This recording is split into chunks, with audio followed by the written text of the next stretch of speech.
Welcome. My name's Adam Smith. I'm the director of the RAI, which is Oxford's Research Centre for the Study of the United States and its place in the world. This is one of many events we do during the term, but this is a particularly special one for us and for me, because it's a great pleasure to be introducing my friend and colleague, Alice Kelly, who is celebrating, commemorating and celebrating her book about commemorative modernisms, women writers, death, and the First World War. Alice is a colleague of mine in the RAI. She's also a lecturer at the University of Sussex. And from 2016 to 2019, Alice was the Right Honourable Vere Sidney Tudor Harmsworth Postdoctoral Research Fellow on the history of the United States and World War I here at the RAI, which was itself a memorial of sorts, named in honour of a member of the family who was killed in the First World War, generously funded by the Rothermere Foundation. My role here is just to welcome everyone, and now I'm going to introduce the chair of this event, Professor Elika Burma.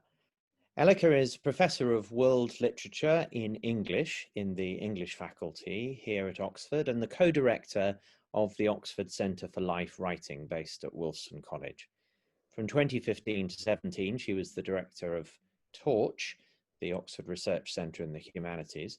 She's a founding figure in the field of colonial and post-colonial studies and internationally known for her research in Anglophone literatures of empire and anti-empire. Her most recent books are Indian Arrivals, 1870 to 1915, Networks of British Empire, published in 2015, and Post-Colonial Poetics, 21st Century Critical Readings, published in 2018. And she's also an acclaimed novelist and short story writer, most recently of The Shouting in the Dark, 2015, and To the Volcano, 2019.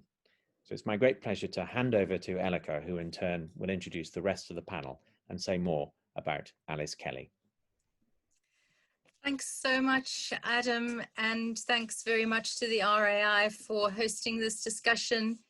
And I suppose thanks most of all to Alice for having written Commemorative Modernisms, which is such an interesting and multifaceted and timely book. And speaking of timeliness, how appropriate it is to be celebrating as Adam was saying, commemorating this book on the 11th of the 11th of November, Armistice Day.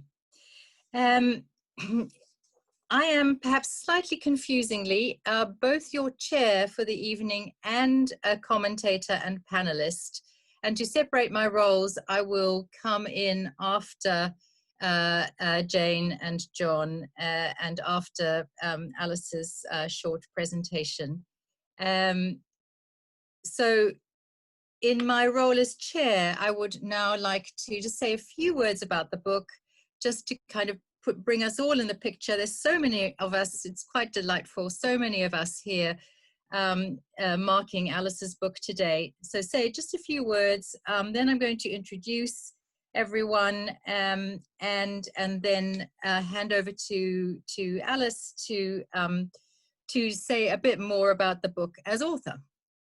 Now this book, Commemorative Modernisms, confronts one of the key questions, I think, of modern literature, which was the problem of what to do with the war dead. If any of you have been to the fields of Flanders, you will have noticed in obscure corners and across hills the graves of the Commonwealth war dead. So many, in so many corners of that country. So there was that question that arose during and after the war, what to do with the war dead. And we know, of course, that male poets, male writers, the war poets, perhaps most notably, confronted that question quite early on.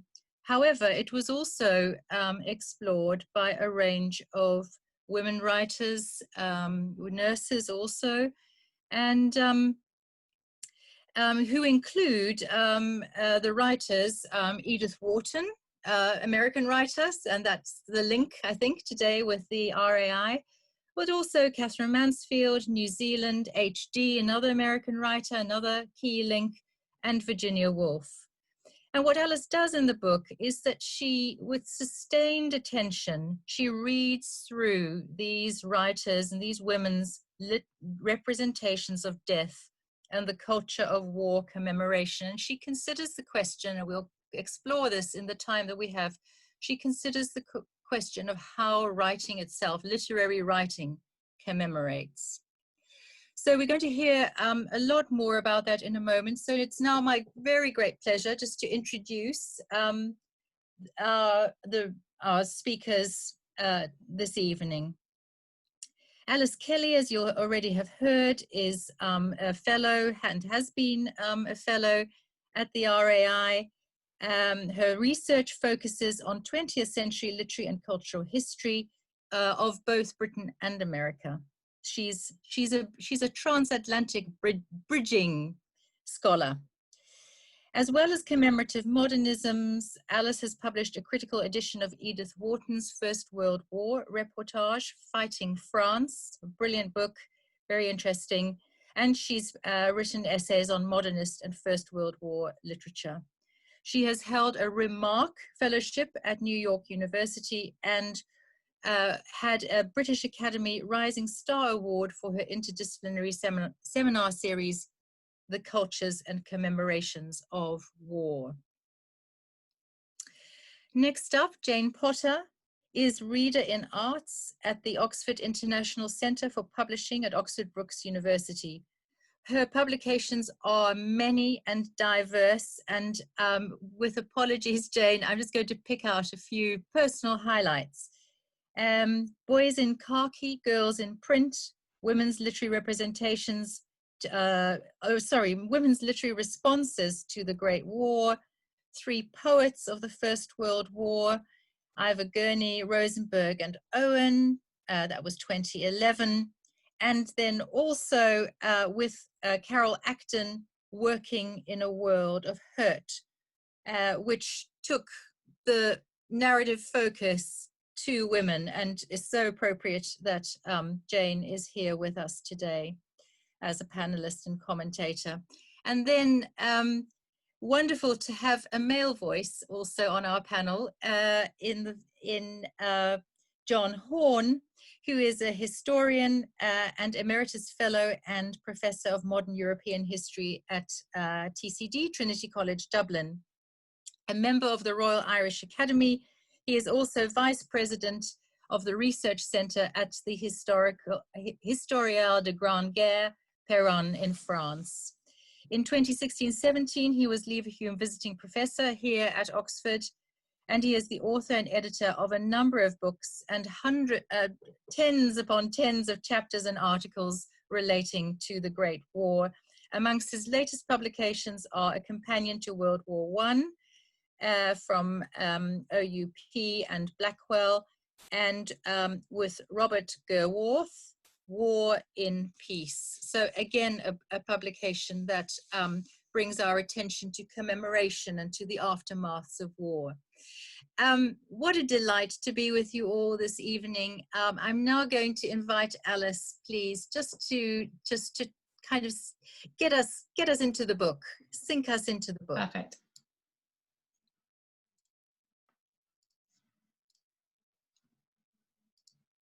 So, thank you very much to the RAI for hosting this event, and to Adam and Elika for those very kind introductions. I'd like to particularly thank my three panelists today, Elika, Jane and John, not just for their contributions today, but for their long-standing support and encouragement of this project and my work. Their influence goes back a long way, and it's a real privilege to have them comment today. I'd like to take a moment here to just thank the institutions that provided the time and finances to write this book, most significantly the Harmsworth Foundation, as we've heard, and the Rothermere American Institute, which provided warm and friendly communities with generous and thoughtful colleagues. Although it's my name on the cover of this book, most importantly, I'd like to thank my wonderful family and friends, who all supported me in writing it, and many of them are here today. This book is dedicated to my maternal grandmother, who passed on to me her love of Katherine Mansfield, and to my dear friend, Dr. Garen Corrèze. So I'm going to begin at the beginning and read from the first few pages of the book, and I'll show some of the images included in the book while I read. Introduction: A culture surcharged with death. One of the key questions of modern literature was the problem of what to do with the war dead. In March 1915, just 8 months into the First World War, in a paper delivered in Vienna, Sigmund Freud presciently noted that, quote, "We cannot maintain our former attitude towards death and have not yet discovered a new one." Freud expressed a common sentiment that the ongoing war had already fundamentally changed the ways that people thought about death. The accompanying questions of how to bury, memorialize, and grieve the dead began as soon as the war itself did, in August 1914, and would continue long into the post-war period.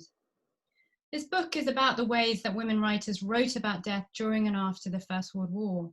It examines the impact of the vast, unanticipated mortality on literary representations of death in British and American writing during and immediately after the war. It considers the particular role that women writers played in enacting, rehearsing, and mediating the crisis in attitude towards death caused by the war, while it was still ongoing and into the post-war period. The major premise of this book is that the extent and nature of the enormous death toll changed the way that death was represented in literature, what Katherine Mansfield referred to as a change of heart in regards to Virginia Woolf's novel Night and Day from 1919. A second premise is that the unprecedented war losses and the subsequent cultures of both private memorialization and public commemoration are a crucial yet overlooked context for literary development in this period, including but not limited to modernism. This book argues for the intertwining of modernist war and memorial culture, suggesting that much of what we call modernist experimentation in terms of death can be traced to its specific socio-historical wartime and post-war context. The writers I examine here wrote death within a range of genres, some predominantly realist, some decidedly more modernist, and some working on a scale somewhere in between. The texts I examine include works by writers of different ages, classes, and nationalities, accounts and memoirs by British and American nurses, including Enid Bagnold, Ellen N. Lamotte, and Mary Borden, works by Edith Wharton, an American who lived in France from 1911 and travelled to the war zones, the New Zealander, Katherine Mansfield, and the American HD, Hilda Doolittle, who both spent most of their adult lives in Europe, and the British author Virginia Woolf. On the way, I also touch on texts by Rudyard Kipling, Rose Macaulay, E.M. Forster, Jean Rhys, Christopher Isherwood, and Elizabeth Bowen. The American writers I discuss here lived in Europe. Writers from elsewhere, such as Mansfield and Rhys, made Europe their home. In bringing these writers together, I've kept in mind their particular national literary traditions, histories, and commemorative cultures. Modernist culture in the heart of the modern period, roughly 1910 to 1930, was inherently a war culture, and the study of First World War literature is necessarily historicist and interdisciplinary. My primary sources are literary texts, novels, memoirs, short stories, letters, diaries, manuscript drafts, and newspaper and magazine articles. I read these fictional and non-fictional texts as war writings, produced in the context of total war, which constitutes their shared subject matter or subtext, whether implicitly or explicitly. I simultaneously draw on the visual and material cultures of memorialization, from photographs and paintings to break the newsletters and memorial volumes. This was, as HD wrote to the poet Marianne Moore in 1917, a culture surcharged with death. And now I'll jump to the very end of the text. Many of these women writers lived long lives after the end of the war in 1918. Many of the nurses I examine in chapter 1 married in the post-war period and had families.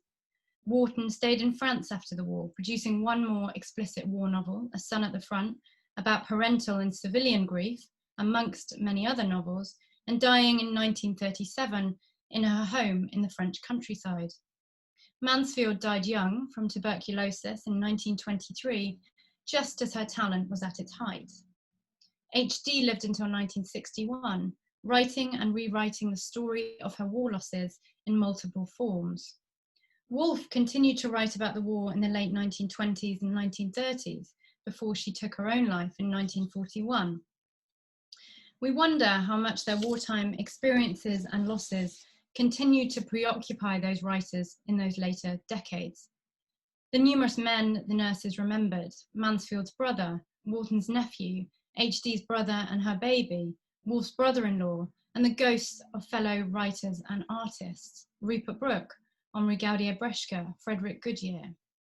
When the peace negotiations were concluded, and when life seemed to move on, when the 1920s turned into the 1930s and another war became more and more likely, all these personal and broader losses must have stood out all the more. So I'll stop there and hand over to the panel. And first up is my friend Jane Potter.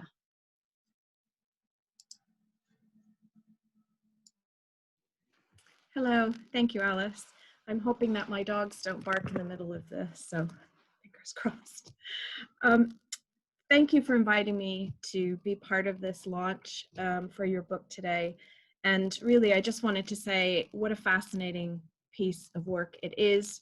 And I thought it was a really splendid account of the texts that you've looked at. I particularly like the way in which you have combined the socio-cultural history with very close readings of literary text. And I think you do that with great clarity and indeed interest, and as well as combining your really important archival work. So I think as a combination of all these aspects of the literature and the history that you're covering, it does a splendid job.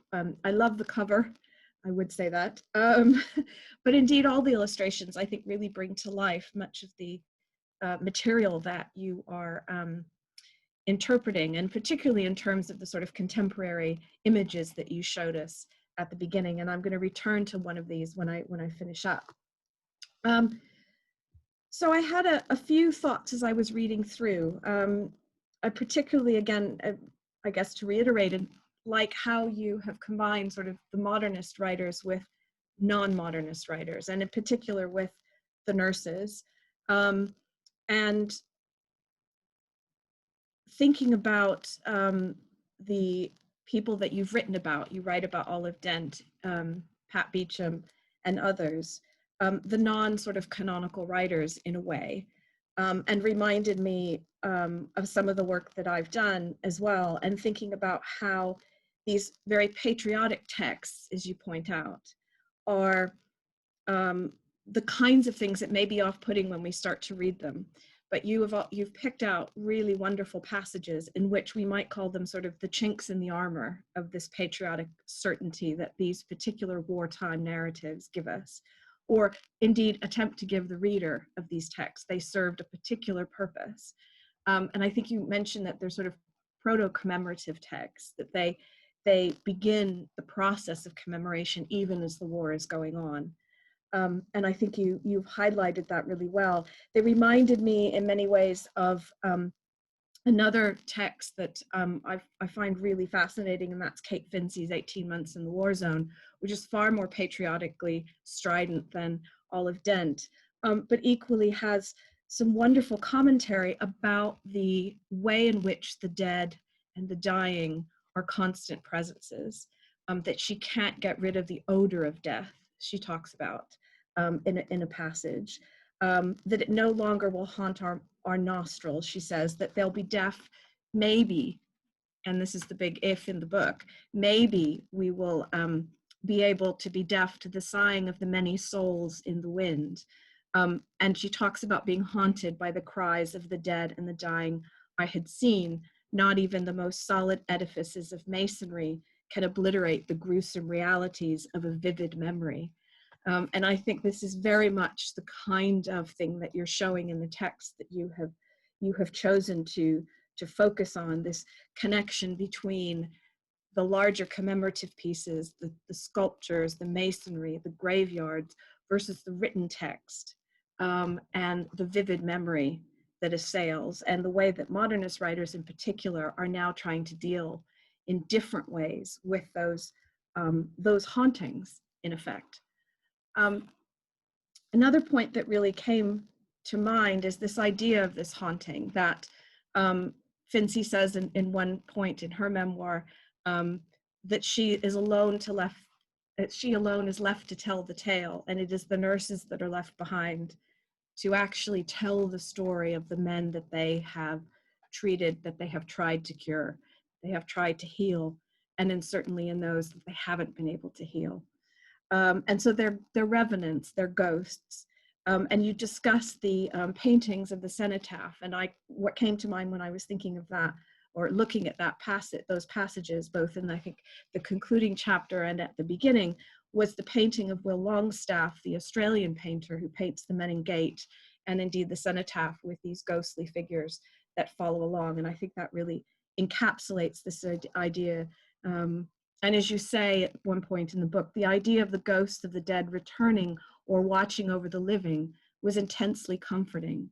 Seeing the homecoming of one of their own, I think is just a really kind of lovely summation of that. And as you point out, the nurses are really the sort of substitute for the mother in this case. They stand in for the deathbed person who sees the person through death.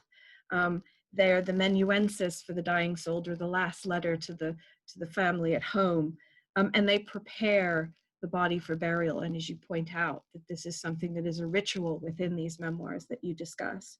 And that's certainly the case, say, in Finzi's. One of the ones that I think is most poignant is that, have you seen forever nameless enemy corpses washed and carried out to the mortuary? And enemy though they were, because of their youth, wish that you could tell their mothers you had done your best. And clearly telling them that you had done their best would have come in the form of letters. And this is the other thing that I found most interesting about your work is, I found it fascinating how you chronicled the letters of Murray and Mansfield and their wartime correspondence, as you call it, the wartime correspondence of a professional literary couple, whereas in other studies have tended to focus on correspondence between lovers or between mothers and sons in this sort of epistolary exchange. So I was fascinated by this professional writerly exchange in which the process of writing, the thoughts about writing, are communicated within the letters. They are the sort of beginnings of working through. And also thinking about the letter as a memorial in and of itself, as a container of the dead. As you say, in relation to letters that are collected in memorial volumes, you discuss these in the book. And in wartime, you say they came to stand in for the absent body of the soldier. And I think with my sort of current project in mind, this was certainly the case for Susan Owen, Wilfred Owen's mother, that his letters in the wake of his death become even more important to her as the container of her son. And she even writes at one point, "Oh, how I miss his beautiful letters, but I read all the old ones." And so this process of reacquainting with the dead through the correspondence, I think, is one that is particularly potent. And indeed, she wore his military cross around her neck until she died in 1942. But I wanted to sort of maybe, before I hand over to John, is to finish on the image that actually you started with, which is the image of the Women's Army Auxiliary Corps holding the wreaths from mothers that obviously had been sent out, and they were there to put them on there. And I've seen this card many times. I have a copy of the postcard from the Imperial War Museum somewhere in my batch of postcards I've collected. And I have looked at them, you know, I have kind of studied them, and I hadn't really paused to look at their faces until I was reading your book. And I think even more, it comes out perhaps even more in the PowerPoint image, because it's so raw and right there. Is this real sense of the overwhelming experience of laying all those wreaths over the dead. And I think there's a real haunted look in their eyes. I don't think it's just the seriousness of performing for the camera and showing that this is a serious business and they are taking it seriously. I think there's actually something in their eyes that is telling us a lot about who all those nameless people that did that work in the aftermath and how that affected them. And they are tending graves that, you know, they haven't left much of a record, and the individuals that took care of the dead haven't left all that much of a record in the scale of things. So I guess maybe I'll leave it with that. I might come back with some questions, but I know you'll have loads. So I think I'll hand over to John now. Well, good afternoon, everybody, and particularly good afternoon, Alice. And just to say what a pleasure it is to be back in Oxford, even virtually with you, and on this occasion. And it's a webinar, but it's a book launch. And the first thing I want to do is to warmly congratulate you on what I think is a really terrific book and full of interest. I'll be brief, but I want to really highlight three contexts, because you asked me to speak about the sort of the historical and historiographical context of your work. And I want to therefore highlight three contexts. But before I do that, I just want to briefly note that on the other screen, which I have in my room, who said that men can't multitask, that there is a ceremony going on as we speak, which is that of the translation of Maurice Genevoix, the French soldier novelist, of his remains into the Pantheon in Paris. And this, in a way, is the concluding moment of the centenary in France. And the reason I mention this is simply because Maurice Genevoix is a classic example of the literary voice of the First World War. He's male, he was a soldier, he was a survivor, he was permanently handicapped.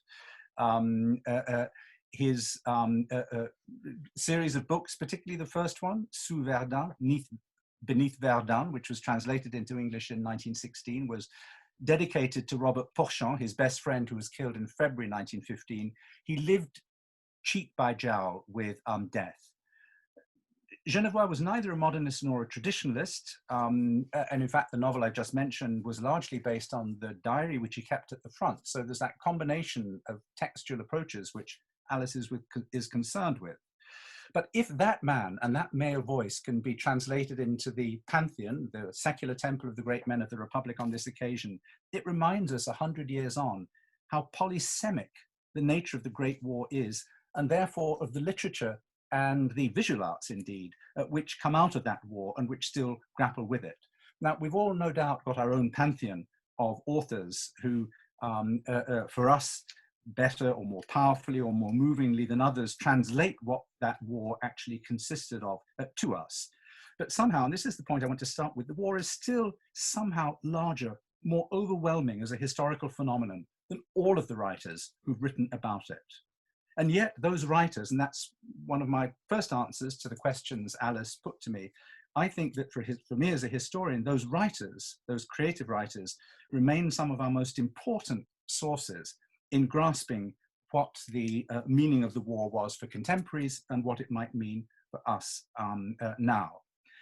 And it's in that context, therefore, that I want to talk about these three settings in which I think I would situate Alice's work, her book, Commemorative Modernism. The first is that precisely of modernism and war. And if I go back to a book I read 30 years ago and was very excited by, Modris Eckstein's Rite of Spring, The Great War and the Birth of the Modern, this was a book in which Eckstein, it seems to me, argued with some difficulty that the war itself was modernist, and that's why modernist artists and authors better grasped it than others. And there was the response by Samuel Hines in his War Imagined, the First World War in English Culture, 1992, in which he argued, well, not really, because there were many traditional artists, novelists, conventional in their literary forms, but who also grappled very powerfully with the war, not just modernists. And Jay Winter, of course, in Sites of Memory, Sites of Mourning, 1995, argued that when it came down to it, of course, the modernists were there, but the voice of tradition and the voice of consolation dealt far better with mourning and the mass death that Alice is talking about, in fact, perhaps, than the modernists did.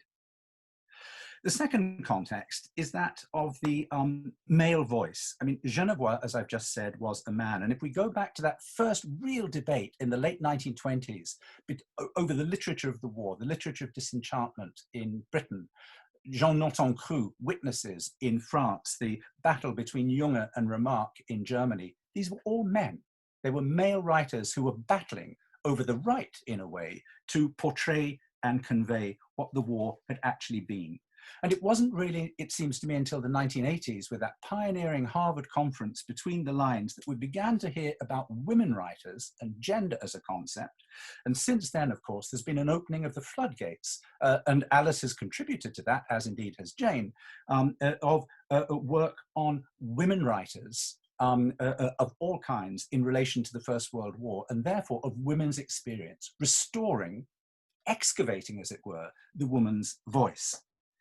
And the third context is that of our interest in death and commemoration, again going back 30 years now.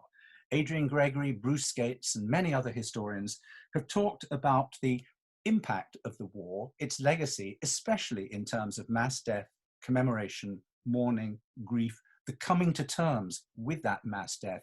We now have a rich literature on the various ways in which that was done, commemorative cultures, monuments, pilgrimages, and so on and so forth.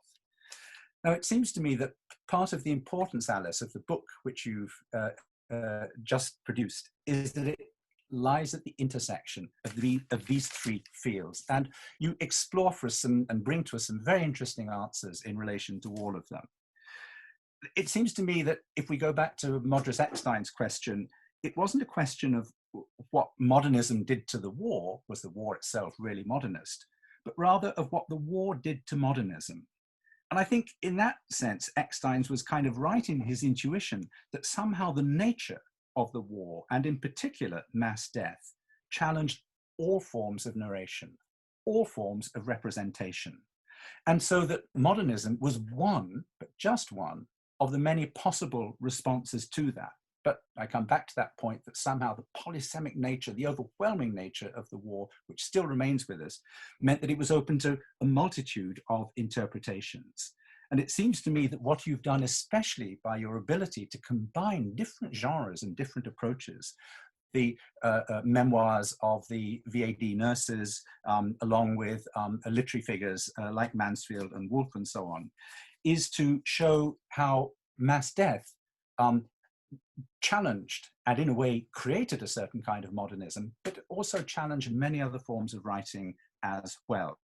And you show that by your very fine discussion, I think, of Edith Wharton's reportage from the front in her Fighting France, and as you did, of course, already in your exemplary edited re-edition of that work.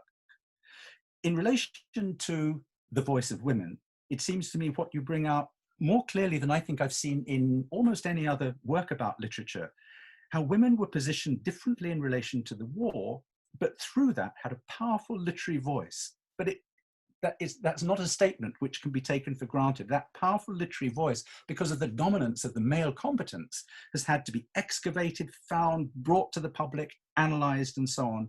And you continue with that work in this book. And in particular, you show that in relation, for example, to nursing, where you combine the rather traditional but often powerful and shocking reportage of nurses who started keeping diaries and then wrote memoirs at the front, with Hélène Lamotte's incredible vignettes when she was working in the Belgian field hospital, in which she deals in a modernist way with, finds an adequate modernist language for the bathos, the rupture, the impossibility of making sense of the death of these very young men in combat. And the third point, women's in relation to death and commemoration, just as women were positioned differently, powerfully in relation to the war, it seems to me you really bring out in your book that women were in a privileged position in relation to death. I mean, I love your notion of distance and closeness, and there's a kind of intimate relationship with death which the women that you write about have.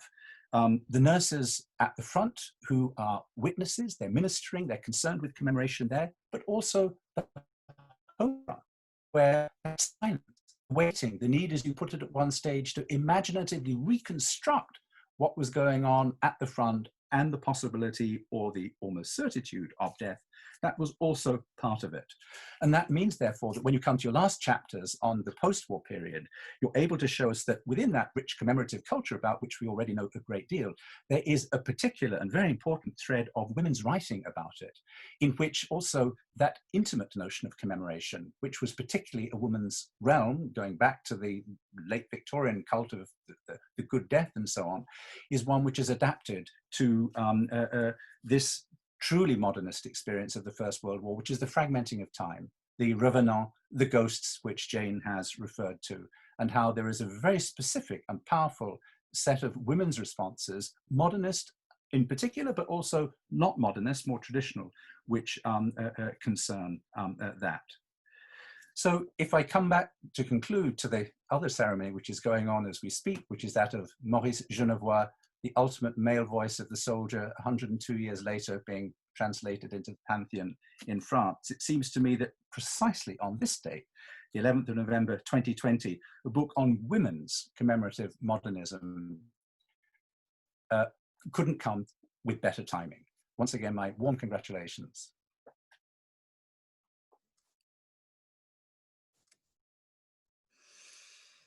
Thank you very much to Jane and to John.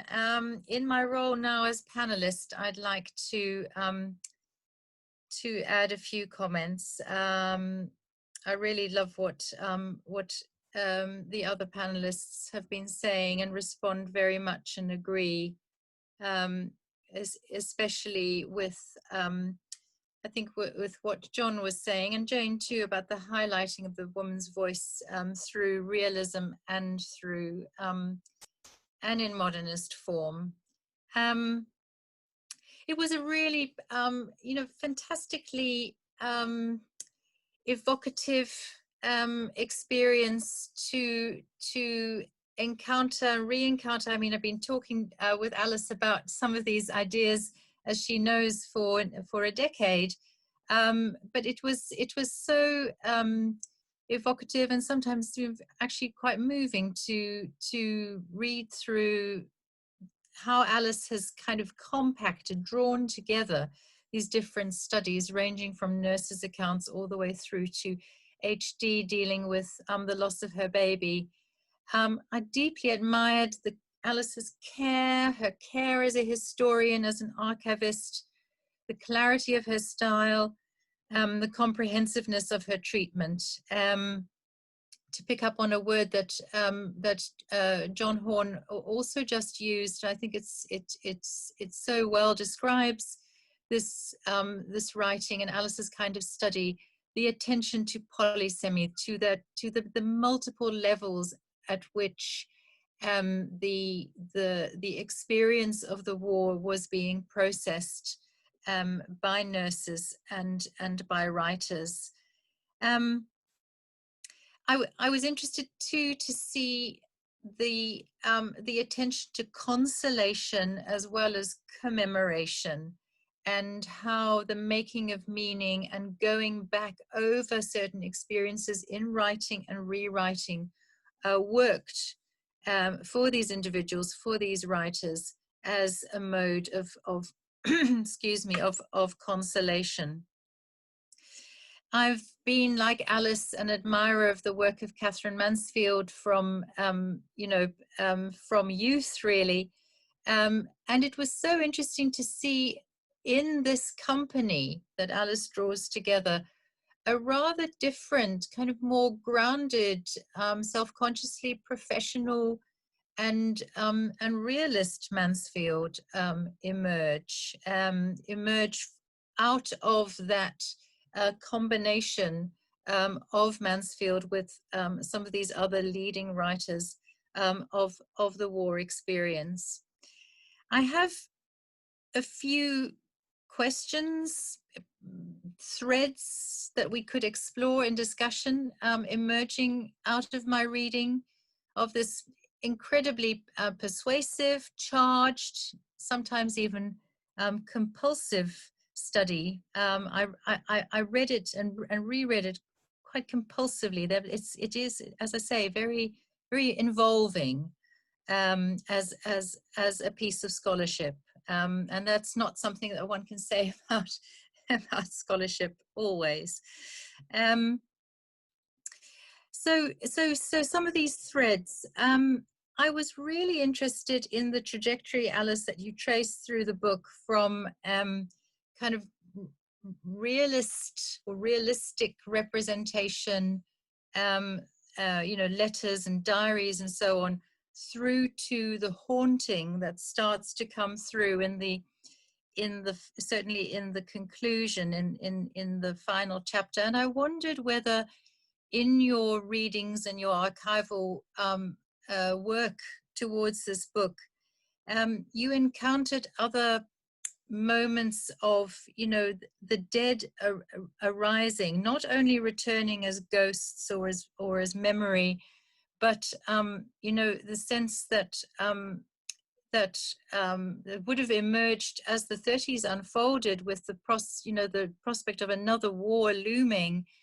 This idea of the dead coming back. I'm thinking of that moment in Eliot's The Wasteland, the Stetson, that idea of rebirth, but also of the dead returning in some form as a revenant, to use that word again. I also wondered, you focus very much on representation. I wondered about some of the kind of formal impacts on writing. John mentioned fragmentation. I wondered whether there were other, particularly striking formal repercussions of war writing that, subsequent to finishing the book, you might have continued to reflect on, whether all of that formal experimentation and fragmentation went into modernism, or whether you find these impacts in other kinds of writing too. And then I suppose my final question is, what next? Which is a question not only for you as, a scholar of the war experience in literature, but also as we move on from, as John was saying, this is the final Panthéon, commemoration. Where do you think the commemoration of the First World War will go from here on? I recall, our dear friend, also Jane's dear friend, John Storworthy, saying in 2014, which sadly was actually the year of his own death. I recall him saying, "I'm sick and tired of the First World War." So I'm wondering where your thoughts and your study will move next, as you are now, absolutely, as an expert in this particular field. So those are my kind of threads, suggestions, questions. In stepping across into my role as chair now, I'm going to ask Alice if she wants to pick up on anything that the three of us have said, and then we will move to wider discussion with this very, very large audience we have today. If people have questions, could they please pop them into the Q&A function, which you'll see at the bottom of your screens. Alice, yeah, over to you now. Yeah, thank you all for those wonderful, really rich readings of the book. You found much more in it than I think I put in there, so thank you for that. I'm going to try and deal with a few of these points very quickly and as kind of comprehensively as I can. To Jane's readings, which obviously I'm building off Jane's own work in this field on nurses, okay? So she mentioned the point of non-canonical writers alongside canonical writers, and that is part of the point of the book, I think, that although we have modernisms in the title, modernism was a term that we used for this period retrospectively. It wasn't a term that these writers used for each other, and this writing culture was very much high and lowbrow. We had Virginia Woolf reviewing nurses' memoirs in the TLS, Rebecca West writing satires of nurses' memoirs. These writers were reading each other, they were mixing at parties, there wasn't these distinctions that we now have between high modernism and middlebrow writing. So yes, I'm glad that came out. That's a really important part of the text. About the nurses' narrative, I suppose I'll just say very briefly that I didn't expect the nurses to be as fascinating as they are. They were a point of research, that a moment of research that I needed to do, and they've preoccupied me ever since, really. They are the most interesting characters in some ways because they were at the front lines, really. They were the people who were trying to commemorate as soon as the war began. So I use the term proto-commemoration.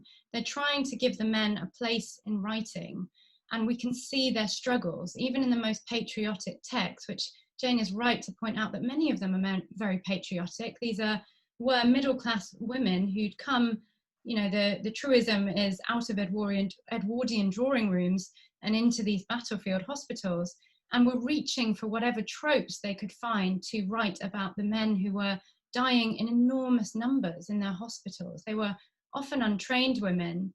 The argument I make in the book is that they turned back to the tropes they would have been reading. So they turned back to things like the Victorian deathbed scene and tried to use that in the ways they wrote in their diaries, in their memoirs.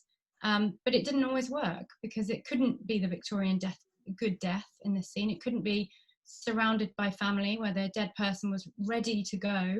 These were very traumatic deaths. And we see the nurses trying to make sense of what they were seeing and make meaning out of what they were seeing in sort of real time. I was really struck yesterday by a BBC News story where they call the COVID nurses first-hand witnesses.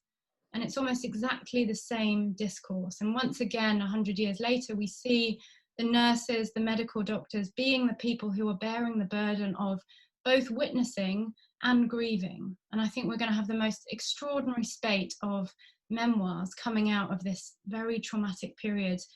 And once again, you know, it gave me just such an enormous gratitude, really, for the medical professions, learning about the nurses in the First World War.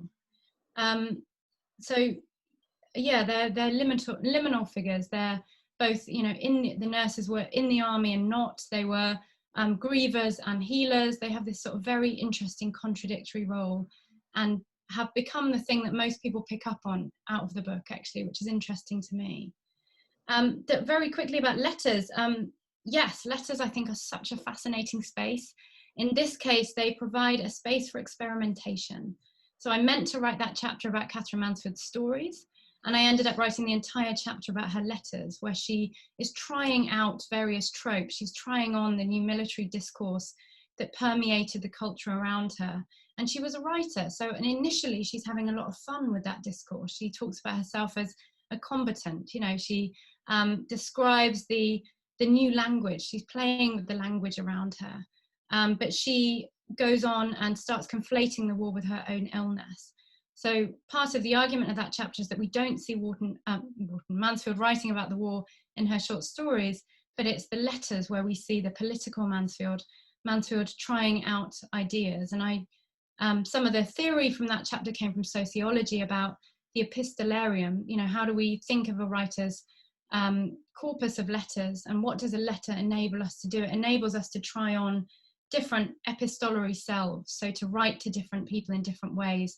There's a really fascinating series of letters from Mansfield in 1915 where she is writing about air raids, and in one description she'll write about it in a particular way as very scary and terrifying, and in another writing to somebody else she'll describe it being terribly romantic and full of, the air is full of moons and stars and big zeppelins, isn't it romantic? We see her trying on different ways of writing about the experiences she's having. Very briefly about John Horn's reading, I think, yes, you gave us, thank you for putting it within all those multiple fields of discourse that I'm trying to bring together, those modes of scholarship. The question I think I'm going to go for is modernism and war. You brought in Eckstein, you brought in Hines, you brought in Winter.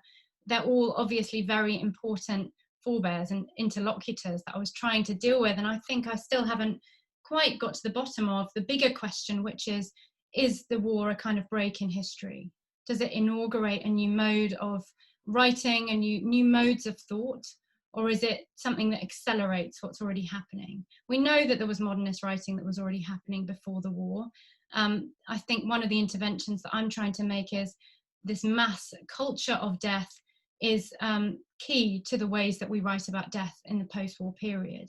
So writers couldn't really write about death in the same way after the war, the same way that after, my thoughts are perhaps on the pandemic, but after the pandemic, we won't be able to write about certain things in the same way. We won't be able to write about masks in the same way, I don't think, in our lifetime from our mass recent experience.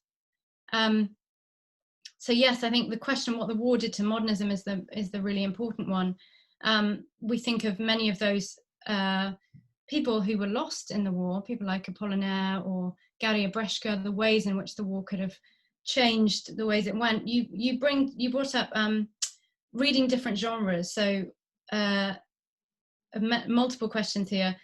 Reading those different genres together, that's part of what Jane was saying. I absolutely was trying to bring together multiple thoughts, and I'm really pleased that you thought there's still the space for talking about women, and necessarily the space for talking about women. I really struggled actually with whether to put women writers in the book title. I spoke to somebody from the radio who said, oh, it sounds like a great project. Maybe it would fit on Women's Hour. And I thought, well, actually it would fit on lots of other things too, you know. So there's always the danger of kind of being pigeonholed in that way. And actually women were, women were a key part of the war, and part of the work of First World War scholarship in recent years has been to show us the ways in which this was a total war, and that civilian modernism is just as an important part of war writing as those combatant narratives. So absolutely. A few points on Elika's really interesting readings. The polysemy of this text, the moments of the dead are rising in the 1930s. There are very many ways this happens. I don't think I traced half of them. The ways in which women writers and writers in general were haunted by the ghosts of what had happened, but the ways too that bodies came up repeatedly in the 1920s and 30s. I'm struck by the beginnings of detective fiction, the fact that that's always consumed with where do we find bodies? Where do we locate the body? You know, even in the titles of those books, The Body in the Library, whose body? You know, Dorothy L. Sayers and Agatha Christie were fascinated by the idea of locating the body, and that comes out of the moment of mass public commemoration, the fact that all of these bodies didn't come home in the British context, that there were no bodies to mourn over. That became a preoccupation. Also a preoccupation with localized memorials, texts where we bring in things like Christopher Isherwood's The Memorial from the 30s, texts which draw on these new public sites of commemoration, or Kipling writing about going on pilgrimages. That's the other way that this enters 20s and 30s fiction, the new silent cities on the Western Front, and the idea of going to these new sites of the dead. I tried to fit quite a lot in there. Where will World War I scholarship go next? I've already mentioned this, I think, but I'm thinking already about the commemoration of this pandemic and how tropes from the First World War will find their ways into how we memorialize this moment, I think. And we're going to see some of those come up. We've already had motifs of Italian nurses depicted as pietas on hospitals, which is a trope that comes straight out of the First World War. Whether we have a kind of unknown soldier in the same way, somebody who stands in for a mass, enormous loss, I don't know if we'll be able to find that person, but I think governments across the world will be searching for a memorial trope that tries to join up an enormous loss across multiple sectors. So yeah, it will be an interesting moment in the next few years. Should we turn to some questions? Sorry, that was quite a long answer. Elika, I think you're muted, aren't you? Thank you so much. Really, very, very thoughtful responses. Congratulations to you also just for thinking in the moment. We actually are on the hour now, but we have a little bit of time, as I think we started a few minutes late. So a question has come in from Joe Shaughnessy over in Cambridge. Another, I think I'm right in saying, Joe, another a great fan of Katherine Mansfield. Here we are, we're all congregating around this book. Joe's question is that he wants to ask about your work on commemoration more widely, war commemoration more widely, in other eras, other contexts, other forms of violence and responses to violence. I think you've already, if I can interject, responded, so well to drawing together this pandemic we're now in and the war. But this is a question rather more specifically about war commemoration, and whether your work for this monograph was shaped by these other engagements. I'm not sure if Joe Shaughnessy is possibly responding to thinking about other wars or genocides more widely, globally. I'm not sure, but Joe, question. Yeah. Joe is probably thinking, as the designer of my Culture and Commemorations of War series, the posters, thank you, Joe, they're beautiful, that in recent years I've been thinking much more about war memory across time. So the very brief answer to that is yes. I would say that since finishing the PhD, which was purely on the First World War, I then went and taught the First World War and various other wars in the States with a wonderful group of first-year students at Yale. And it was so fascinating to me, John will also know about this, and Jane, having taught in the States, how different it is to be in a context where we don't remember in the same way. So the very small memory of the small cultural legacy of the First World War in the US, as opposed to something like the Civil War or the Second World War or the Vietnam War. Even though to my mind and to my experience living in the States, the First World War was crucial to everything that happened in America in the 20th century and the 21st, and that there are legacies of the war all across the American states. I've been talking to friends about this in the past week. But the cultural memory is not there. So teaching in those different contexts has enabled me to think much more myself about how is the war built into the ways we think about Britishness, the ways in which we commemorate. What we remember tells us a lot about how we tell stories of nationhood and nationality. So yes, that series, I thanked my participants earlier this week, but it was enormously enabling, really, in how do we think about the First World War in context. And I think this is in answer to Elika's earlier question, where will First World War scholarship go next? To my mind, we've been sort of siloed into First World War studies, Second World War studies, Vietnam studies, and actually putting those things in context is enormously beneficial. So that's where my own thinking is going next. Thanks so much, Alice. We'll have one more question. Is that okay? This is a really great question, and I was very tempted to ask it myself. So here goes. It's from Rachel Crossland, who congratulates you on your wonderful book. Here's the question. You mentioned the current pandemic a few times. Elizabeth Outker has recently made a convincing case for the presence of the 1918 flu pandemic in modernist writing, as well as the presence of the war. Have you looked at all at the overlap between the war and the 1918 pandemic? And does that overlap feature in any of the texts that you've looked at for this book? For example, the work of the nurses. So really great question. It's a big one, Alice. Over to you.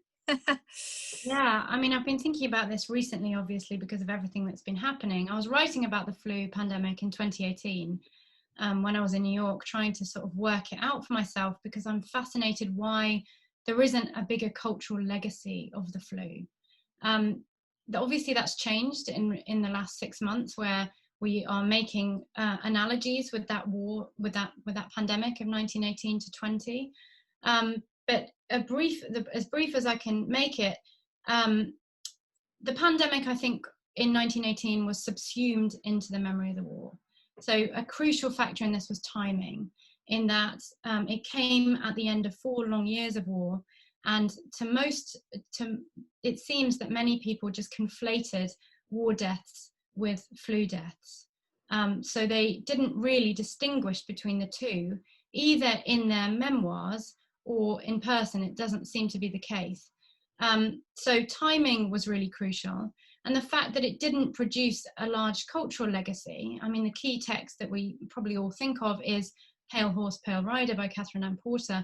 That doesn't come out until 39. So there isn't that kind of outpouring of literature that comes out of the war from the flu.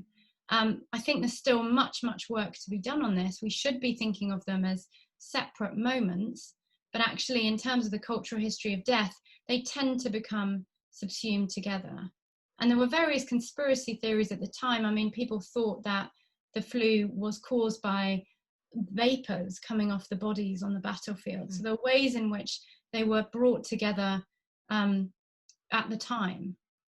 So I think there's enormous amounts of work to be done. Elizabeth Autker's book is kind of hopefully the first of many, tracing the legacy of illness in modernist writing. Thank you so much, Alice. I need to take advice now from the RAI. Oh, yes, there's a question here about playwrights, but I think that we have probably spent an intensive and fruitful time together, and unless Adam or you, Alice, want to kind of go against my chair's decision, I think it's probably a good moment to draw this event to a close. I would like to thank everybody who attended. I don't think I've been part of such a large Zoom discussion for quite a few weeks. So, and well done, Alice, on presenting your book to us so succinctly and evocatively. Thank you so much to my fellow panelists, to Jane Potter and to John Horn. Thank you to the RAI for hosting. And could I once again show you all this fabulous book? Please order it from Edinburgh University Press, and you will so benefit from and learn from and enjoy this book, these studies. It's just fabulous research, wonderful work. Thank you, Alice. Thank you, everyone.